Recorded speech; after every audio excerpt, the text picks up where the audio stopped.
Hey, what's up everybody? I'm back with a new morning video for everyone. I just got this little epiphany on proteins. I kind of want to discuss some of those in the nutritional sense and the biochemical sense as well. So let's kind of dive into this a little bit, right? So what do you know about proteins? Proteins are a macronutrient. They yield 4 calories-ish to every gram of protein. So when we look at proteins themselves, we can look at it at face value and say, all right, I'm ingesting proteins, but no one really discusses like the way how you metabolize or oxidize proteins in a source of energy or as a source of breaking down or liberating your actual stored protein sense.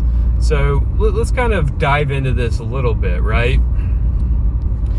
When we eat proteins, we kind of go into this digestive state where it goes in the mouth, you chew it up hopefully, and then you swallow it. It gets into your stomach lining, and that's where the stomach acids start breaking it down into amino acids. From there, it gets absorbed in through the pleural sphincter, where it goes into the small intestines. This protein source now is converted into either like true amino acids, or it's going to be dissected into enzymes. These enzymes are very important because that's where the body then learns how to absorb other nutrients such as fats and carbohydrates, but also your micronutrients like your microminerals such as calcium and magnesium, but also other protein sources as well. That's how those nutrients get through the small intestine. So these amino acids are also able to cross through the intestinal lining, and we build up what's called the free amino acid pool, and we'll come back to that in a little bit.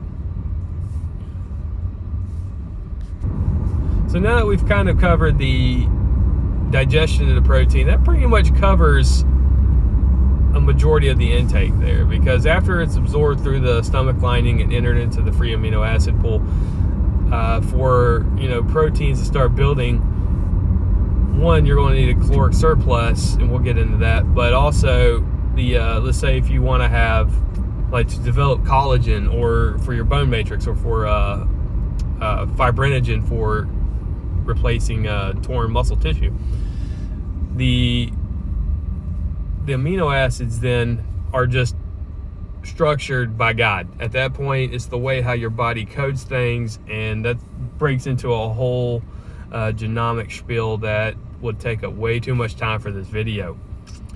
So let's try to simplify some of that, shall we? So again, a way on how to tell the body more on how you want to code it for more muscle and bone growth, you would inevitably conduct strength training. Now, strength training is a really great way to break muscle tissue down. So inherently, when you go to the gym, you're not building shit, all right? I hate to break my formal and academic standing with this, but literally that's what it is. You're breaking and tearing the tissue down. You're also I'm hoping that you're using enough weight that causes your bones to bend literally 1/10 of what its sustainable capacity is. So that way you create what's known as Wolff's Law, and releases this mechanical chemical that states, hey, you're lifting stuff that's heavier than you can sustain. If it goes too much heavier, we need to ossify, where we need more protein, we need more collagen, we need a stronger collagen matrix. Collagen is a protein. Protein is a peptide.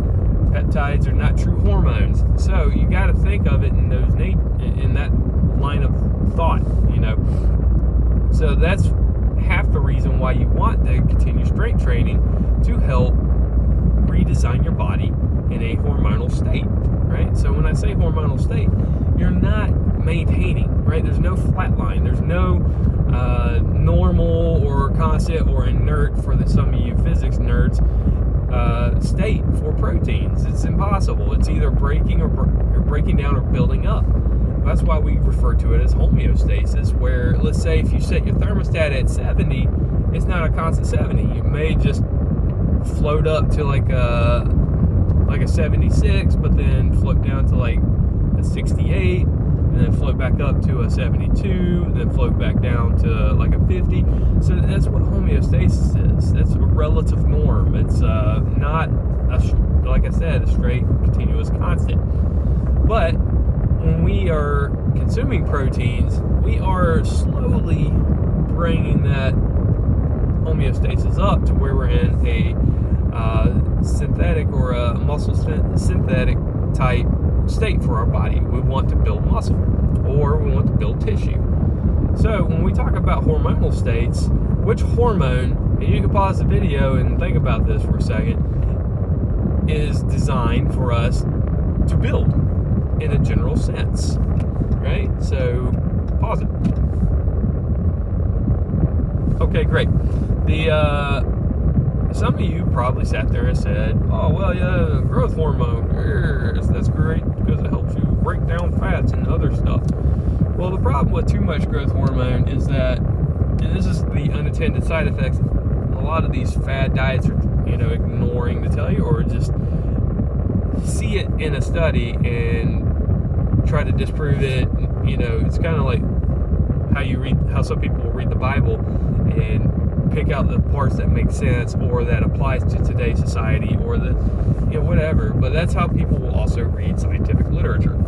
The concept here is when you build and you're causing the stress, you're really releasing a stress hormone. This is how, when you exercise and you exercise and you exercise and you feel lethargic and you don't feel the benefits that everybody else is talking about, a lot of that has to do with the way how your testosterone starts dropping, because our testosterone binds to muscle and we lose our free testosterone.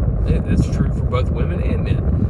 With that being said, your hormonal state, right, this homeostasis is starting to waver again, and when testosterone is dropping, it has a counter-regulatory hormone. Oh yes, it's estrogen. No, you're wrong again. This hormone happens to be cortisol. Cortisol is a potent fat burner, right? Cortisol does have the ability to burn fat. It's probably one of the strongest hormones that does.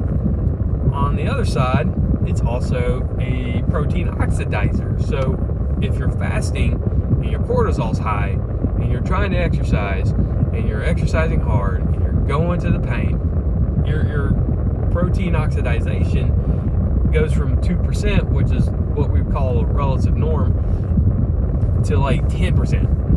And so instead of burning fats in a fasted state, you're burning fats, you're burning a very small amount of carbs, and now you're burning a moderate amount of proteins. So you've created a hormonal environment there. But get back onto the idea of building, right? So our hormone that causes us to build is insulin. Wait a second. Insulin causes us to get fat and only fat, and so we can't have insulin in our system at all, period. No, you're wrong. The idea of insulin, and it's not just an idea, but the physiological benefits of insulin, is the concept that it is a building hormone. It is the chief building hormone. There are others out there, but this is the one that causes us to literally blunt any oxidization process from fats, typically, and allows us to shunt towards a glycolytic source of energy. Very small amount of protein there, a very small amount of fats when insulin's in there, but it also allows for that glucose to rebuild and repair and restore into energy for the muscle and the liver primarily. There's another concept about how insulin will cause de novo lipogenesis. We'll cover that later, but that's not on today's video. But the idea is, how does protein build muscle? So you've got to have insulin. You got to. It's got to be there, or you're not going to build jack. So with all of that being stated, I got to change lanes here. Hold on, I got to pause it. And so with insulin binds to amino acids to create what we know as insulin growth hormone. we start the process of making the muscle tissue larger, but also IGF is a component to actually increasing the amount of fibers numbers, so hyperplasia as well. That's where it gets a little hairy in the weeds about using IGF and development of cancer and growth hormone. So again, another video for another time, but from here, this is basically where we use a lot of the proteins that we digest. It gets into our system. Where does it go? It goes into the free amino acid pool. We exercise, so we have ingested proteins prior to your exercise, so your exercise is not oxidizing muscle proteins is bad.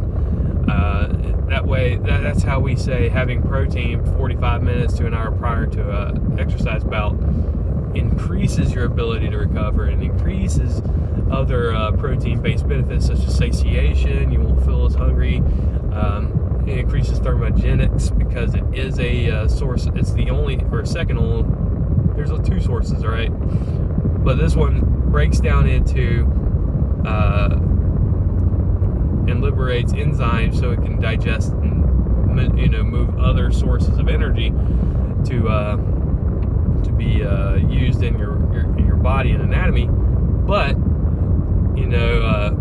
it is also the chief and primary macronutrient that causes our bodies to build muscle. Fats can't build muscle. Carbohydrates technically can't build muscle. It can help recover the muscle, and it can help thicken the muscle in a sense of storing energy, storing glycogen to the muscle tissue. It also helps, like carbohydrates also help bind with glutamine, which is also 60% of the muscle tissue anyways. So that's how a lot of people say you can't build muscle without carbohydrates, which is true. But honestly, after all of that, I hope that this video has enlightened you some of you probably had the little light bulb pop up. That's cool. If not, watch the video again. This is primarily an unedited video because I am in my car, so hopefully it does make sense. Hopefully I didn't shift between a couple ideas. I am partially ADD. It doesn't help. And if you got any questions, just shoot me an email, andy@andydenseexp.com, or leave a comment on this video. All right, guys, appreciate it.